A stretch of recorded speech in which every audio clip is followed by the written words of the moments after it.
No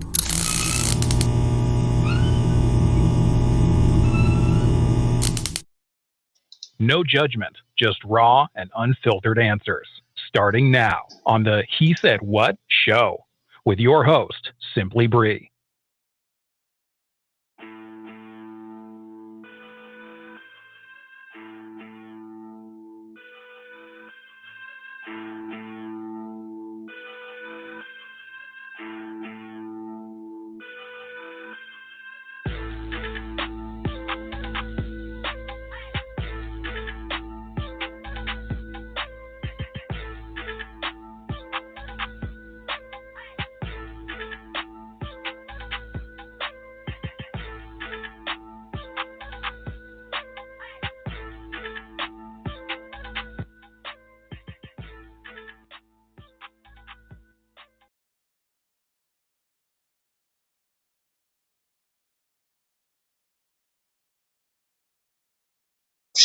I do this all the time. I love talking to myself, guys.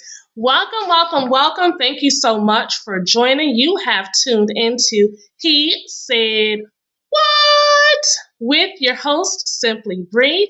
I am super glad to have you guys here with me. This evening, we have an amazing business owner, Mr. himself, Nigel Whalen, and he is here to discuss with us, how do you know when you've found the one? That's something that tends to run through the minds of women all the time when it comes to men. Like, how do you know if she's the one that you want to commit yourself to? Are men afraid of commitment? Like, what's going on through your minds? Or why is it that he and I have been in a relationship for years and he has yet to pop the question? So we're going to dig into it. We're going to get all of his 411. We're throwing bro code out the window, and we're going to see what he thinks about these questions. If you are joining for the first time, please make sure that you subscribe to our YouTube channel. It's He Said What Radio Network. I mean, we have great content, great shows, amazing people. Why not support it, right? Black-owned business. So if you are also interested in advertising on the show, send your emails to ads@simplybree.com, and we will go ahead and get you situated. So without any other interruptions, announcements, things like that, let's go ahead and bring up Nigel. Welcome. Good evening. Hey, what's up? What's up? Hey, how's it going with you? I feel like I should have had a drink here. You know, I may need to have a little buzz going to answer some of these questions. Oh, yeah. And listen, we want the raw and rugged truth. The whole truth and nothing but the truth. Wow. Okay. All right. Okay. So how do you know when you found the one? Like, what does it feel like as a man? Well, you know, for me, of course, I can't speak generally. These can be very intimate questions, you know, very personal, specific experiences. I would say, to be real honest and raw with you, I've had some false starts. Okay. And, you know, my friends kid me about it, you know, because they're, you know, it's like, you know, dude, I think I found the one, you know, she's the one.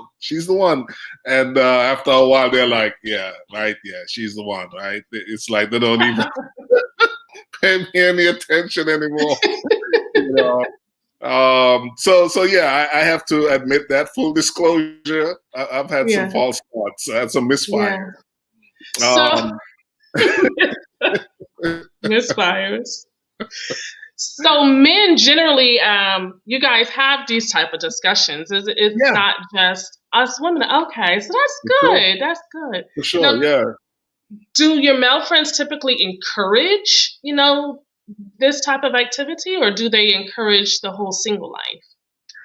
You know, I think guys, you know, would like their friends to be happy, right? And what, you know, and if that's, you know, the single life, doing single guy things, they want you to be happy doing that. but and if you're going to be hooking up and settling down and so forth, they're happy for you for that too. So it's according to where they see you or where they think you should be, Right. and of course overall they have your best interests. So I was married for what 16 years, with the same woman for like 20 years. Wow. Yeah. Been divorced half of that. so Yeah. so I've seen it all, man. I've been in there emotionally. I've been detached from it. So, but yeah, guys do have these conversations for sure. I know I do. Yeah, right. So, okay, you know how, at least for me, when you're single, you tend to want to hang around people that you can share certain things in common, but at the same time, you want someone that's, a little more driven as far as relationships go. So you may hang with people who are in relationships or people who are actually married. How do you think putting yourself in those different positions with those different type of people can affect your mindset?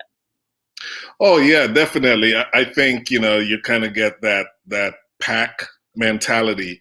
So when I was married, I tend to hang out with more couples.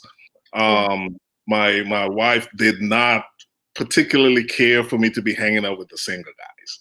Yeah. She saw that as a threat, really, to the marriage. So I think it's according to what situation that you're in. You tend to hang out in those situations and people who embody those situations and share those common things with you. So Right. yeah. Yeah, I guess you could look at that the same way when it comes to business. If you are trying to be a moneymaker, then you want to surround yourself with people who are making money and progress and growing, because it's almost like it influences you. Yeah, of course. And some of our friends, were mostly couples. We go over to their homes, they come over to ours.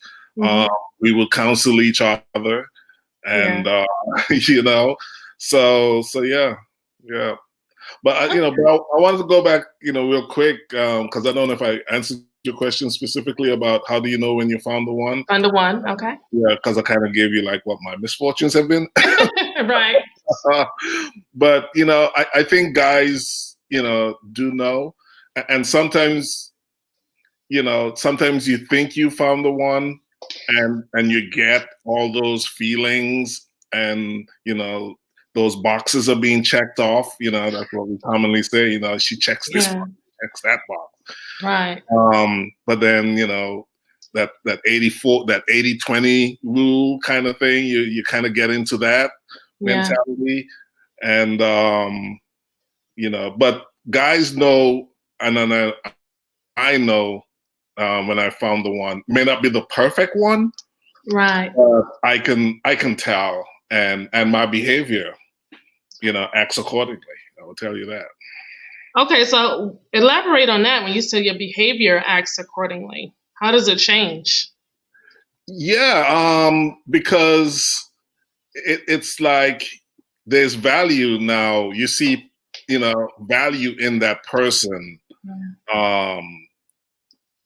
Because now you're letting yourself become vulnerable in some ways, and that's the scary part. And you're kind of giving that person, license to do some things to you that can put you in a situation and make you feel some kind of way. So yeah, you have to act more, be a little bit more careful in how and thoughtful in how you treat that person. Plus your spirit kind of guides you through that, and makes you act a certain way too. Sometimes it's not even controlled behavior.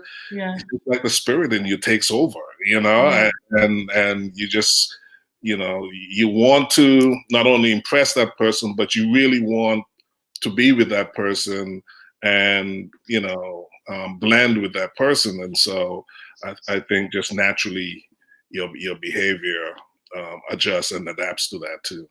Right. So how do you, in talking about the behavior and what it is that you want to do, how do you control yourself and not go all in? Like when you feel this person is the one, you want to give the world to them. How do you control and do it little by little? Experience. Yes. Experience plays a big part in that. Don't take that for granted. Some of it is knowing who you are and having some self-control. Yeah. Your heart is going to want to be in control of Right. that situation, right? Your heart is going to be the boss. Yeah. But it's up to you to kind of, divvy up, who's in charge. You got to have your head in the game too. You got to have your head in the game, because your head is what's going to help protect your heart from itself and help protect the union too and the relationship. So if you lose your head, man, things may not go the way that you want them to. Right. Yeah, you're letting your heart, your heart is just, it can't help itself, Just soft and mushy and I just want to love. I just want to Yeah, love. exactly. But hey, the older you get, the head has to have some responsibility too. Yeah, no, I agree with you 100%.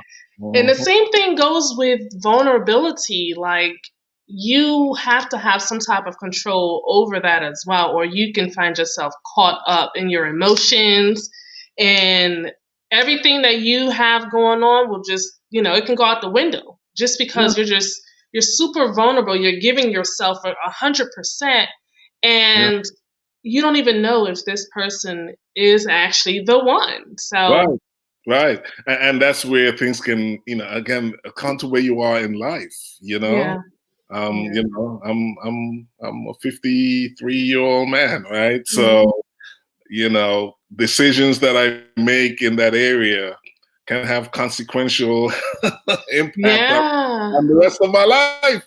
And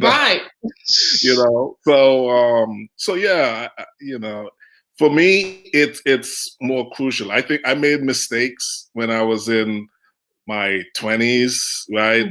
I made some mistakes, and it's like, I can recover, and so forth. But the older you get, you gotta be careful, man. It can't all be about the heart. It's nice to be 16 again, right? Until you wake up and gotta pay bills and stuff. Exactly. Look, welcome, dirty 30s. Welcome back. And you're not the only one who's contributing to the bills, but you're not the only one who has to pay them. It's exactly. Like what happened? So what are some qualities that men look for in a woman that they're interested in dating long term? Not short term, but long term. Wow. Man, that's a really good thing. Good question there. You have to look at the woman's. You got to really go beyond, the look. You have to go a little deeper. You got to go in here. And see where her head is. Is she going to, help advance what you're trying to do? I mean, you're talking about a partnership here. Not only just a romantic partnership, but also a business or financial or, whatever, partnership. It's more than just a romantic thing. And so you have to make sure that that woman is going to help you, help both of you, right? She can't be detracting from or distracting you from what you're trying to do. As a man, she has to be on the same page with you on most things. Especially the important things that are key to developing yourself and what's around you. I mean, you talk about starting a family, that's serious stuff, man. You're talking about adding additional lives. I mean, a life is a precious thing, and you're talking about bringing additional lives into that mix. Right. And then, you're talking about, okay, getting married, that's a legal contract. So, Yeah. that could have lasting effects on your life. So you have to make sure that this woman is going to complement you. And I'm talking from a man's perspective, right? Right. It's a two-way street. Yeah. It's a two-way street. I'm just giving you the man's part of this. Mm-hmm. So there is a difference between what you look for long-term and what you look for short-term. Okay. Now, you mentioned that when you get with someone, you have to look at it as not just establishing a personal relationship, but business as well. How do men actually look to establish a business relationship with a woman? Like, let's say you're an entrepreneur, you're a business owner, and you meet a woman who is also a business owner. Does that make the vibes click even more because they can understand, they're able to relate? Or does it make that person a little bit more interesting? Yeah, all of the above.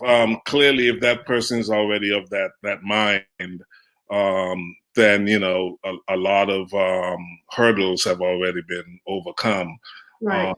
Because that person, has that, a similar mindset as you, would understand the peaks and the valleys that you'll be going through as an entrepreneur. So yeah, definitely them having a business sense about them, or having some experience in that, or some understanding of it, will definitely make life a lot easier. I will give you an example. In my situation, when I left corporate America to start this liquor company, I had to have a plan. It was a leap of faith, but it was a leap of faith knowing that I had a ramp, basically a landing ramp. I wasn't just taking off on this leap and it's like, okay, where am I going to land? So I had a plan, and part of that plan was actually, having been in a relationship with someone who understood and had bought into what I was doing and believed in what I was doing and believed in me, and understood that that paycheck was going away. Right. Yeah. And, knowing that, hey, part of my plan is that I'm still going to be able to we were living together. Right. Right. And,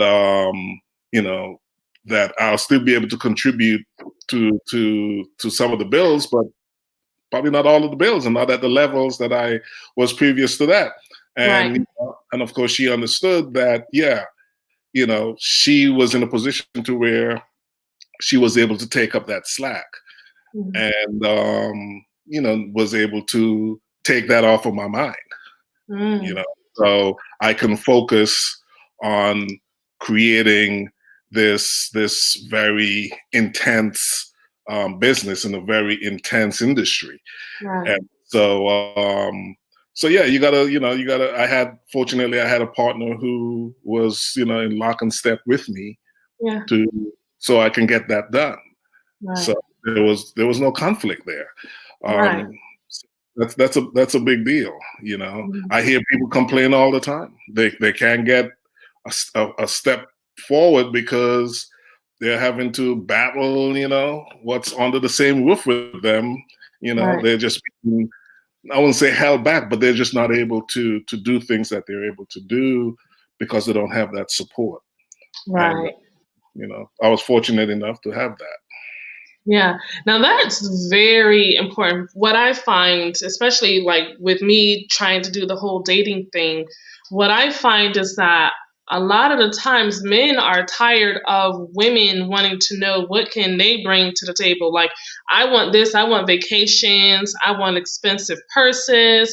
But if you can't afford it yourself, then how can you actually request that of someone else? So it's like, what can you bring to the table? So like you said, with your partner, you explain the fact that, okay, well, that steady income, that paycheck is no longer here. It's gonna, we're gonna have to do some grinding for your partner to be able to contribute towards what you have going on, and you guys are still making it.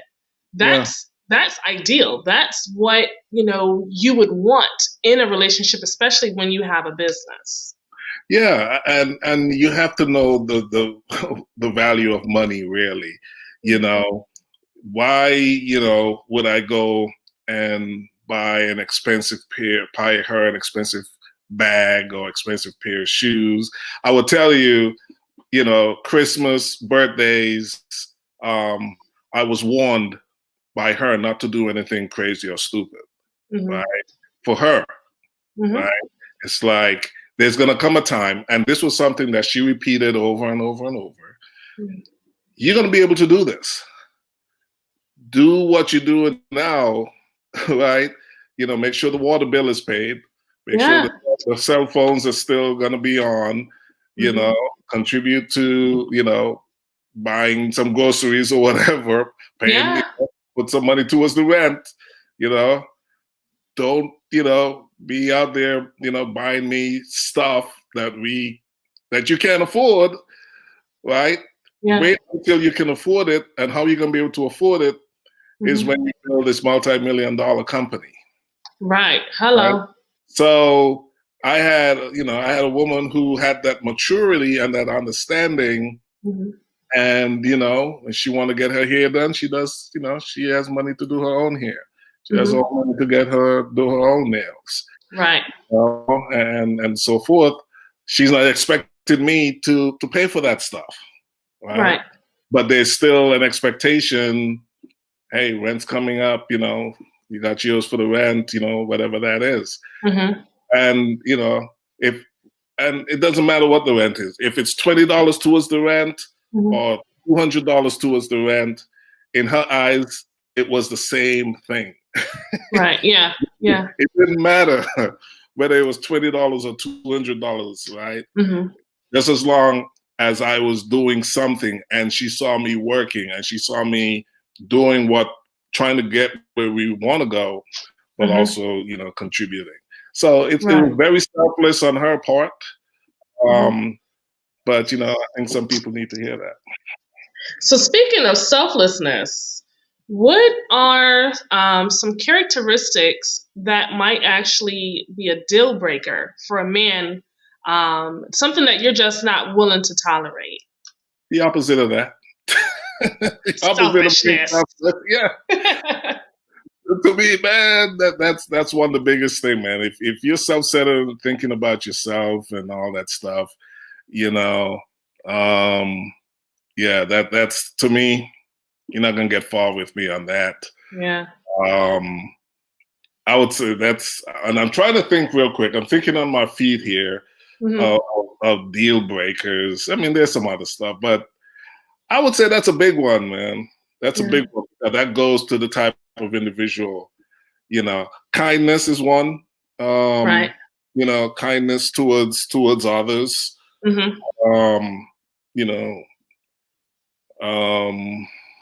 There was someone who I thought I had found the one, and realized that she didn't really like people. Wow. Okay. Like an introvert? No, not an introvert. Just didn't like him. Just always had something bad to say about people. Yeah. Now let me ask you this: how far into getting to know this person did you discover that? Oh man. Well, we did it for a few months. I would say probably like in about the second month, like we spent some time like together. Yeah. Every day. Yeah. And and as we, that's when it really started coming out, when you really spend time with someone for a stretch, like not 2 or 3 days here, but a whole week, 2 weeks with someone, day and night. Yeah.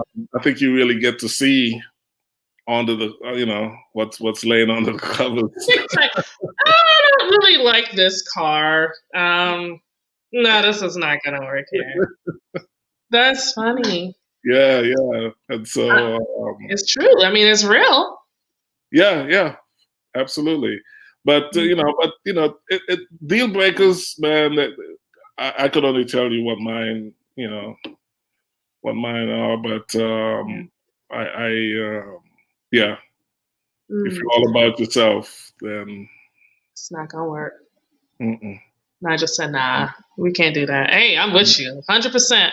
So, you know how they say birds of a feather flock together. Do men really pay attention to that when it comes to women and their friends? Okay, I'm not sure I understand. So basically, let's say a woman that you are talking to, all of her friends that she usually goes out with or that she hangs with are Debbie Downers, or they're male bashers. Does that have you view her a little differently because of the people that she tends to hang around? Or let's say they're hot girls. Yeah, I think so. That's a good question, man. Let me think about that for a quick second. Because chances are you knew going in who she is hanging around and the crowd that she was moving with before you decided, hey, okay, I'm gonna try and go in deeper with this. Yeah. So chances are you knew that going in and you decided, hey, she's different, or she doesn't bring that into the relationship or into that dating scene that you have going. But yeah, you got Debbie Downers in her crew and stuff, and they're always male bashing and talk about man. It's a red flag for sure. Yeah, you have to keep a closer eye. You may not want to rush to judgment, but I think you can make a quick assessment as to whether she's above that. Yeah. Or whether you think that'll be an influence on her. So you'll be able to assess that really quickly. I think I don't want to say, hey, that's something that happens. So I think that's a little generalizing. Yeah, and I think women, we too look at it. The guys that are typically around someone that we're getting to know, especially if they're wild and they're loose and they want to talk to every woman that walks by, it starts to make you wonder, like, okay, well, when I'm not around, are you just like that? Like, just Absolutely, yes. Yeah, like, do you have willpower? Am I going to have to worry? Like, is this going to create any type of issues later on down the road? Yeah, and you see that a lot because that'll be the one friend who will never get in a relationship. And once the guy gets into a relationship, he's trying to drag him out all the time. So, I mean, it definitely goes both ways, unfortunately. Now, when it comes to someone that you're getting to know, a woman of interest, at what point does she get to meet the family or friends? Yes. Yeah, that depends on me, really. And that depends on if I think that this person could be the one. Because you don't always know right up front if this person is the one. But someone may have that one potential, being the one potential. Yeah. And so chances are if she meets friends, may not be a true indicator. But if she meets family, she meets the parents. Oh yeah. She there's high prospect for her that she's the one, and I have to be comfortable in that. I don't. I'm trying to think. Yeah, I've taken women that I'm just dating around friends. I don't think that was a big deal to me. My guy Right. friends and stuff, Yeah. not really a big deal. But yeah, to take them to the family's house for something yeah, that's kind of a big deal Yeah. for me. I But don't think. Oh, sorry. No, I was saying, but I had a situation recently where that was kind of reversed. But this person was Caribbean, we're Caribbean, so there was a little exception going there on the reverse of that. Right. Right. We actually met for the first time at the family's house. Oh But, no! yeah, Talk about breaking rules. Yeah. It was weird, but it was under the concept of we're all one family. We're Caribbean. Yeah. We were all in that same culture, Caribbean thing. Yeah. So it was kind of like I think that's where the exception came in. Yeah. Gotcha. Yeah, I don't think men put as much emphasis on bringing women that they're getting to know around the friends as females do. Like, I know for me personally, if I'm getting to know a guy or dating a guy, you're not going to come around my friends. I'm not introducing you to my friends until I know, like, okay, he may be the one. And, we never really know that. Hey, Kim, what's going on, Royal? So it's important. And it's almost like I treat my female friends like family. Like, that's just what it is. Like, I just can't bring you around until I know, there's something special about you. And I could feel it, but I just want to make sure. I want to see how this thing plays out. But guys, I think guys are just like, you cool, yeah, come around the boys, my girls, we all just have fun. Yeah. I think we just overthink it as women. Like, no, I can't. Let me see, his last name doesn't fit well with my last name. Like, if we do stuff like that, I'm gonna go ahead and give it up. Like, when we meet a man, sometimes we're trying on your last name before it even gets serious. We just want to see, like, how does it sound? Really? Girl code out the window. Yeah, we do that. Wow. So what we're gonna do now is go ahead and take a quick commercial break, and then we will continue with the rest of our interview with our guest, Nigel Whalen, and you have myself, Simply Bree. We will be right back. You guys make sure you subscribe. Drop your questions that you have for Nigel in the box, and I will definitely be sure to ask them. So we'll be right back. Hey, it's your girl Simply Bree, and I want to make sure you are one of our subscribers for YouTube, because he said what? Radio Network is not slacking, okay? Every Monday, check us out on Simply Sports with One Mike, RG, and myself as we give you some of the best coverage when it comes to sports, news, and stats. Plus, we're throwing in intellectual conversation. Who can beat that?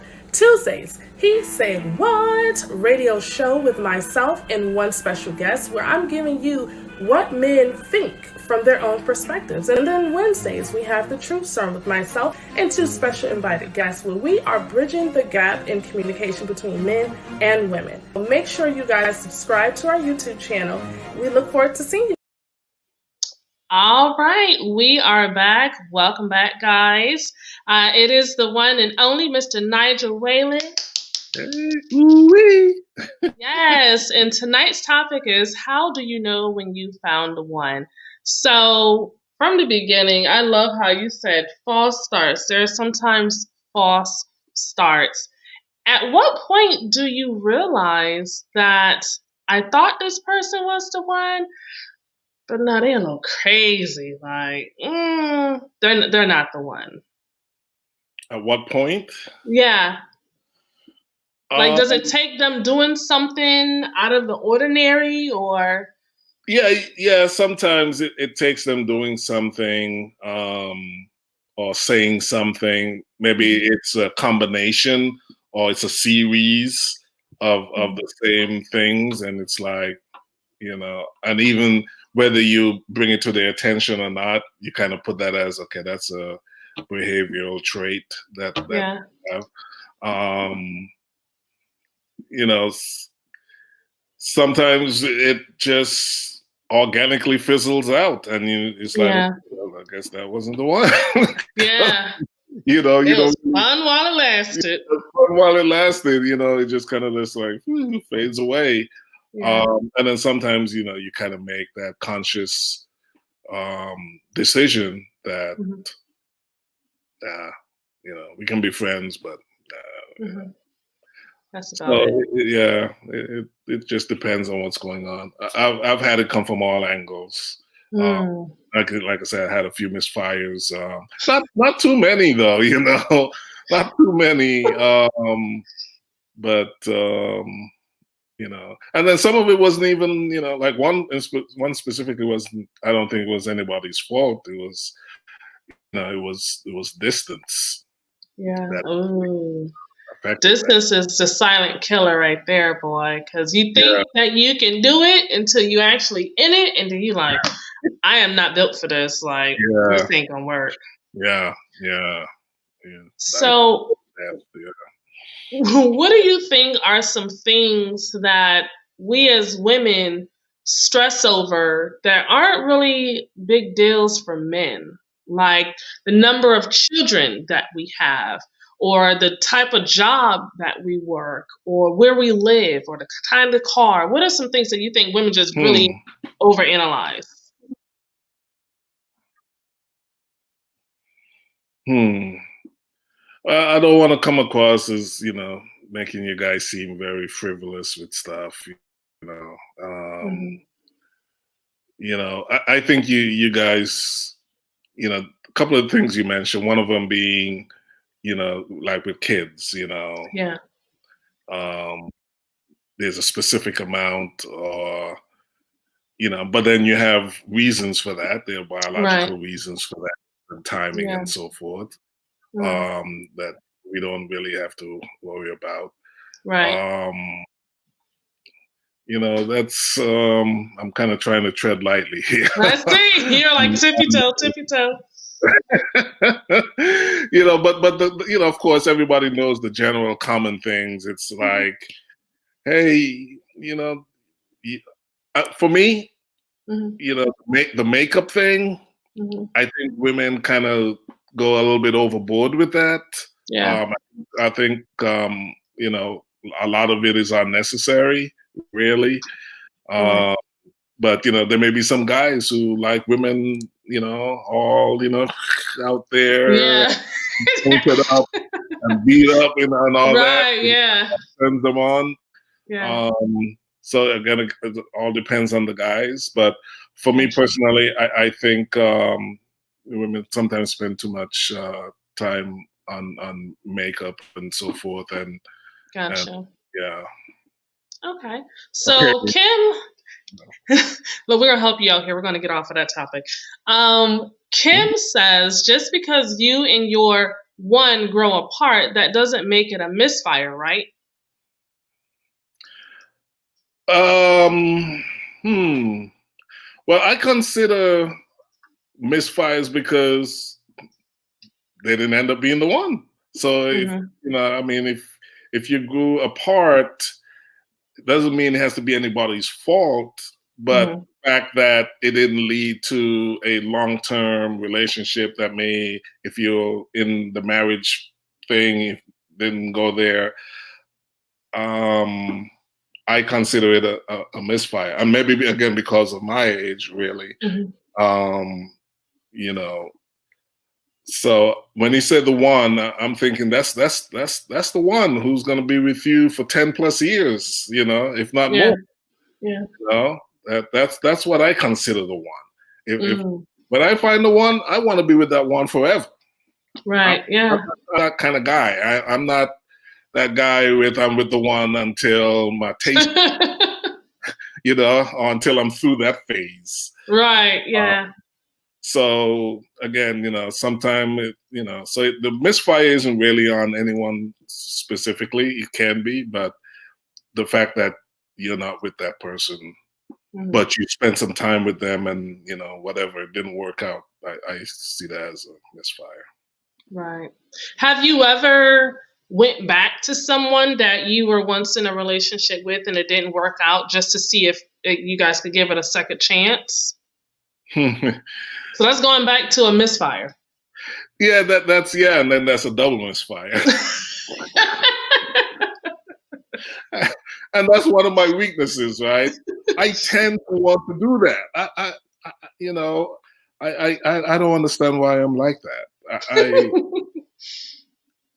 It's like I was saying that to a relative tonight.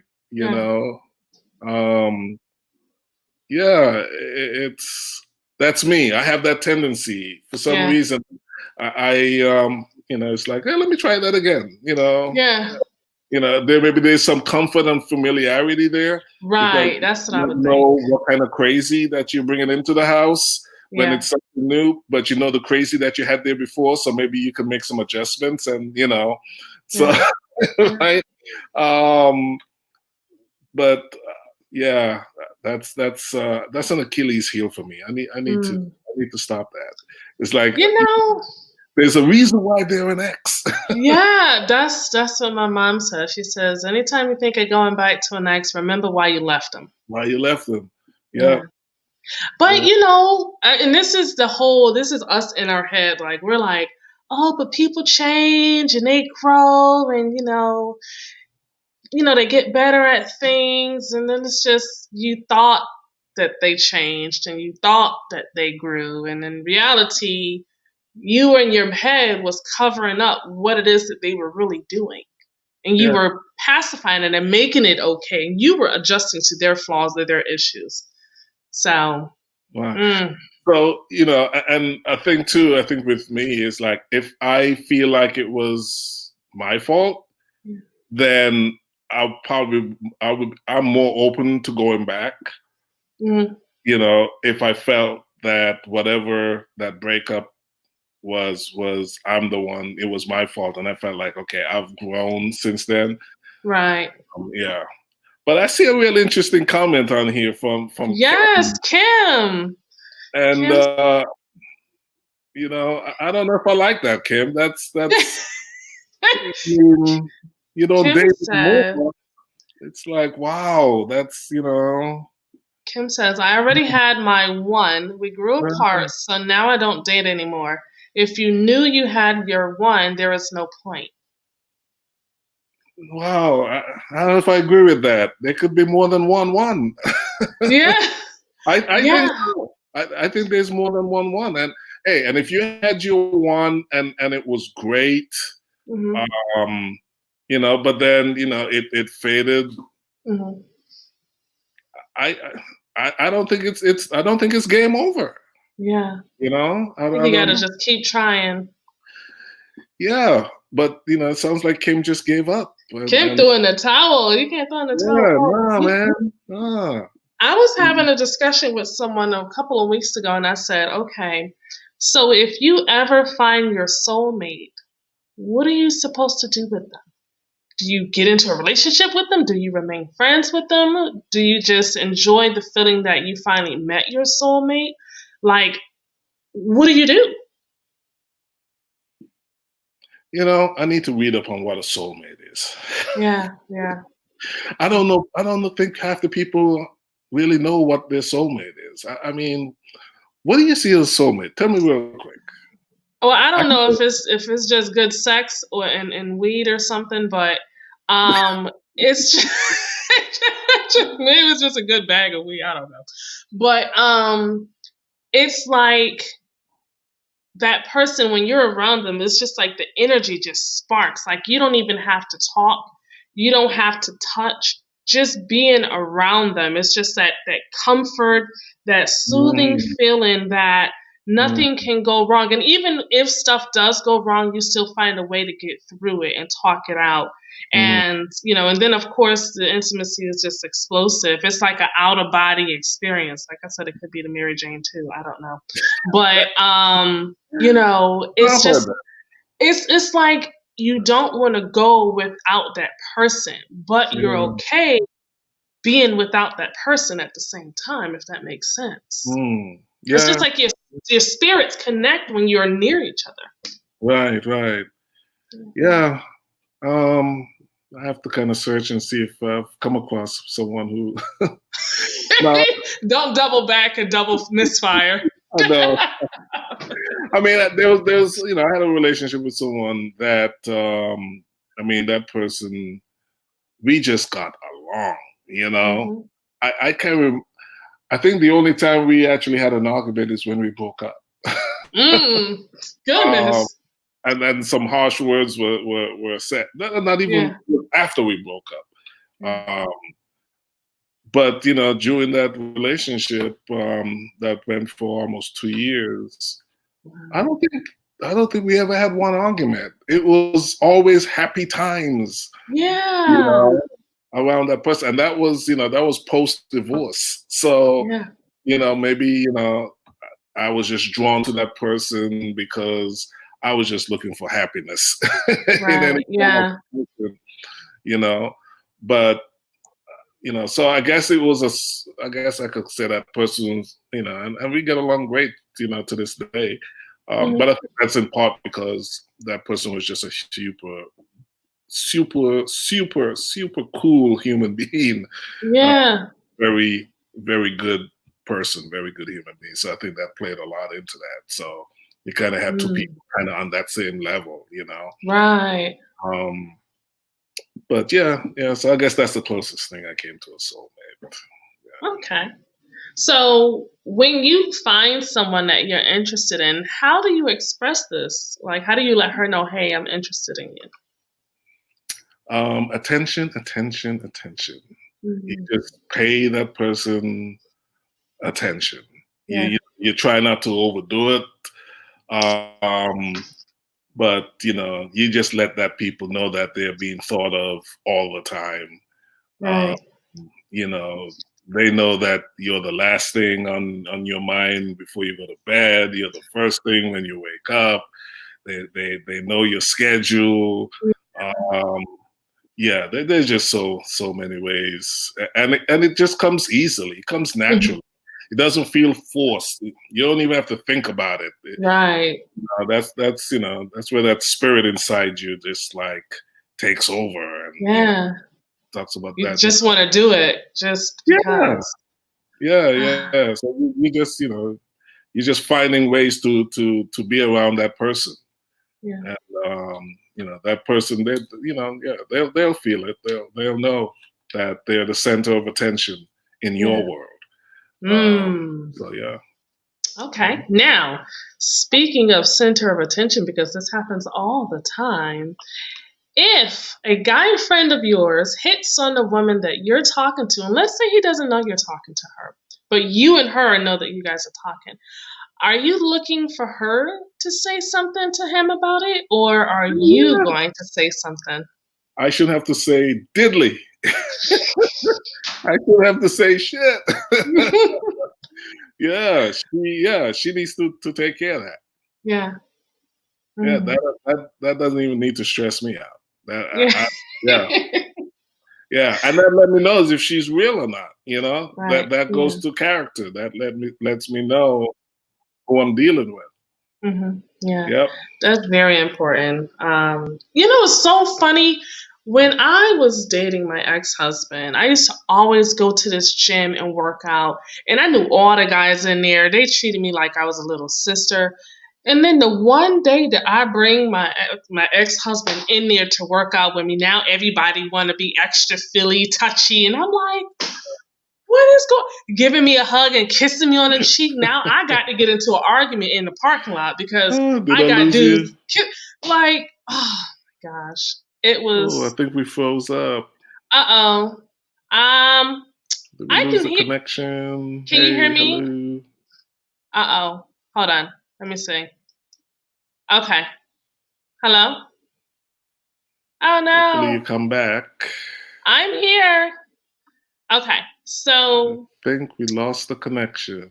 I think so as well. Because I can hear you. Okay. bear with us just one quick moment. And what I will do is I will play a commercial break once again. And, well, actually, no, we're going to wait and see if he can come back in and join us. I think it may be on his end. Am I back? Yes, there you go. Back. Yes. Okay. So, Rose says, "Oh no." So did you? Okay, yeah, let's keep it going. Yeah. So, okay. So we have about 5 minutes left too, before we will get ready to wrap things up. So what we'll do, I will ask you about 2 more questions, and then we'll wrap it up. Now, when it comes to exclusiveness, when is the best time to have this discussion? Is it before feelings or after the feelings have grown?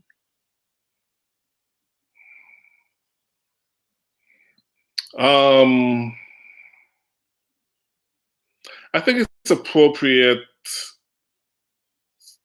before the feelings.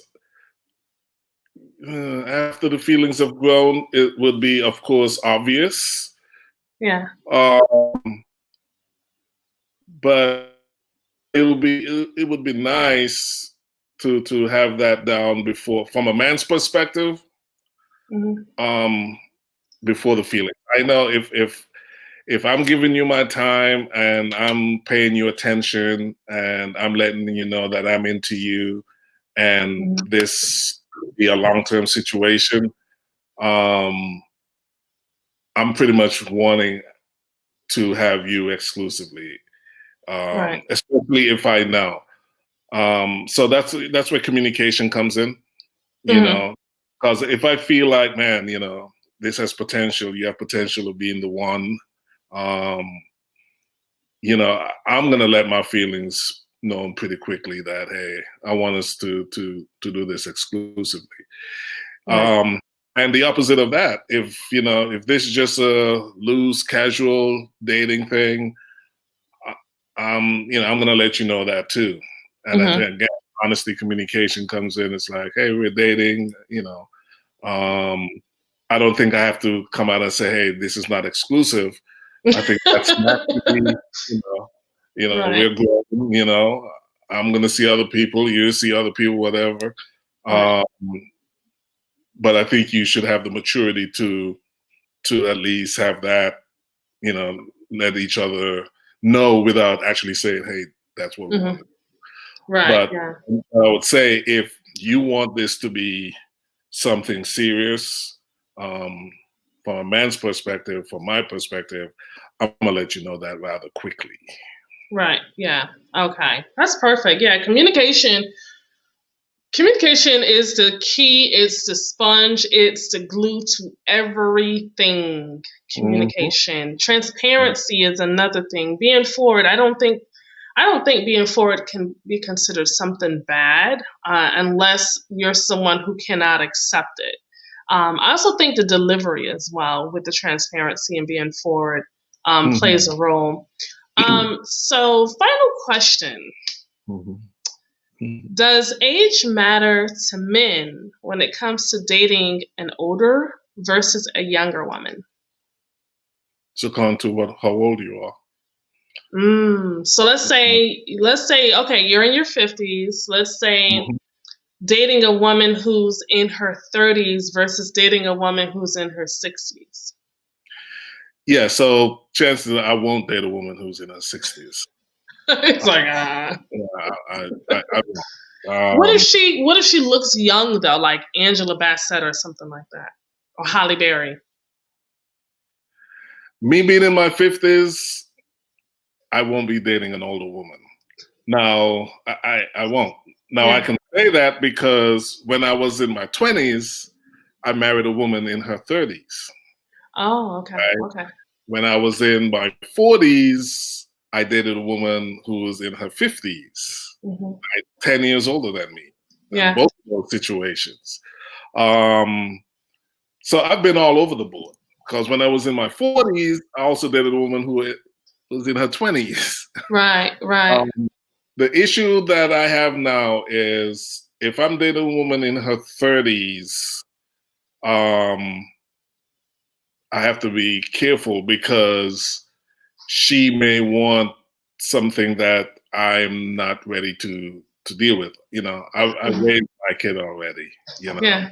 So she may want, and I'm back and forth. I'm gonna contradict myself here because yeah, because it's according to what I want. Like, yeah, if she wants to start a family, I don't think I'm it. Right. Yeah. She would have to be exceptional for me Yeah. to go down that road, right? She would have to be like amazing, beyond amazing, Right. for me to go down that road. It would be easier for me to date a woman who's in her 40s. So my preference is late 30s, 40s. But then on the other side, in her 50s, my age, above, exceptional, exceptional. Maybe not beyond amazing, but she'd have to be amazing to go above, my age for me to date Right. at this age. Yeah. Okay. Kim says women catch feelings first most of the time, but we don't communicate it well. That's why the body counts be so high in these streets. Yeah. Yeah, we are. I think because we're emotional and we tend to be more vulnerable. And by us being more vulnerable, we also overthink as to what it is that the man may say if we do express ourselves or express our feelings. We don't want to run a man off by saying, I'm really feeling you, and not know whether or not it's going to be reciprocated, whether he feels the same way, Right. So I agree. I think we all handle communication a little differently when it comes to men and women. So this show is definitely geared towards understanding how men think so that we can learn how to handle certain situations a little better. I know it's helped me tremendously. Like having you guys come on, I'm like, oh, so this is what guys be thinking.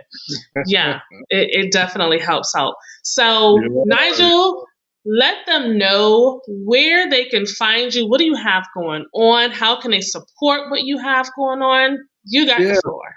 Yeah, so you see behind me, I have my liquor brand here. I have Uwe guava pineapple and our passion fruit rum liqueurs. They're available in stores around the Atlanta area and some countries overseas. Well, you can become part owner of this company. We're getting ready to expand worldwide starting next summer. And you may, you see the link there, wefunder.com/sipuwe. You can invest in this company for as little as $150. You can buy shares in this company and be part of its ownership and grow with us. And, essentially you have your own liquor brand in the stores, on the market. You could, be your own P. Diddy and be pushing your own liquor brand when you go to the parties and, when you go out to restaurants and eat and, your brand is behind the bar, you order a cocktail, with your liquor, you're circulating your dollars back into your brand instead of into somebody else's brand. So click on that link or, pull that link up, has all the information. Invest, Black owned liquor company, products already in the stores. You can go buy it, try it out, but invest before January 13th. Before January 13th, it closes. You won't be able to invest in it after that. So do it. Yes. And it is such an amazing drink. It is so smooth. Yes. Oh my goodness. It's very different, man. It's very different. Real natural fruits. A real taste of the islands. You see it behind my head here. Yeah. And the packaging is beautiful too. Yeah.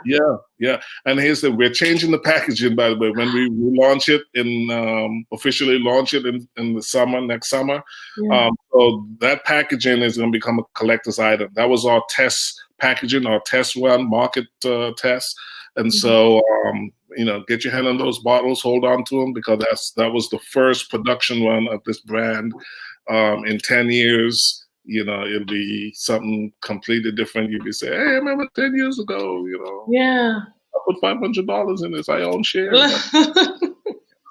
Exactly. Be a part of the journey, man. Come join us. Sip Ooey, SIPOUOUI is our Instagram and our Facebook. Sip Ooey. There you go, down at the bottom.